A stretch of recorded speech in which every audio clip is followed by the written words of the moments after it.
Greater Hyderabad Manikonda municipality పరిధిలోని colony రోడ్లు దారుణంగా ఉన్నాయని కాలనీ వాసులు నిరసన తెలిపారు. నెక్టాంపూర్ విలేజ్లోని వెంకటేశ్వర కాలనీ రోడ్లు మరీ అధ్వానంగా ఉన్నాయని ప్లక్కార్డులు పట్టుకుని రోడ్లపైకి వచ్చారు.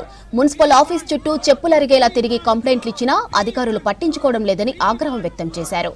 ఇక ముక్కుపిండి ట్యాక్సులు వసూలు చేస్తున్నారు కానీ మౌలిక సదుపాయాలు కల్పించడం లేదని చెప్పారు కాలనీ వాసులు. ఇప్పటికైనా అధికారులు మొద్దు నిద్ర వీడి వెంకటేశ్వర కాలనీలో రోడ్లు వేసి వీధి దీపాలు ఏర్పాటు చేయాలని డిమాండ్ చేశారు. లేకుంటే మణికొండ మున్సిపాలిటీ ఆఫీస్ దగ్గర ధర్నా చేస్తామని హెచ్చరించారు కాలనీ వాసులు.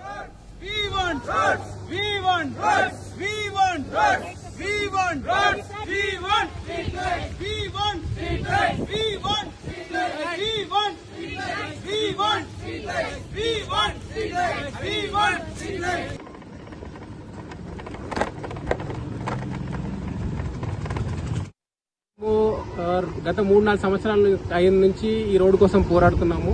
ఆల్రెడీ 4-5 సార్లు రిప్రజెంటేషన్ ఇచ్చినాము. కాలనీలో ఉన్న అందరి సభ్యులతో సైన్ చేయించి మణికొండ మున్సిపల్ కమిషనర్ గారికి ఈ రోడ్ కోసం రిక్వెస్ట్ చేసినాము. ఇప్పుడు కరెంట్ మున్సిపల్ బాడీ లేదు కాబట్టి స్పెషల్ ఆఫీసర్ గారిని, మున్సిపల్ కమిషనర్ గారిని కోరేది ఒకటి ఏంటంటే, ఇక్కడ చాలా ఇబ్బందులు పడుతున్నారు జనాలు, ముఖ్యంగా మహిళలు, రాత్రిపూట సీనియర్ సిటిజన్స్, ఎమర్జెన్సీ సర్వీసెస్ కూడా రాని పరిస్థితి ఉంది. ఒక వర్షం పడితే ఈ రోడ్లో దిగలేము, ఎక్కలేని పరిస్థితి ఉంది. మేము మున్సిపల్ కమిషనర్ గారిని రిక్వెస్ట్ చేసినప్పుడు ఆయన ప్రయారిటీ పైన రోడ్లు వేస్తున్నాము, మీ కాలనీ అసోసియేషన్ మెంబర్స్ మీ రోడ్ని ఆపాలని లాస్ట్ ప్రయారిటీ కింద ఇవ్వమని చెప్తారు.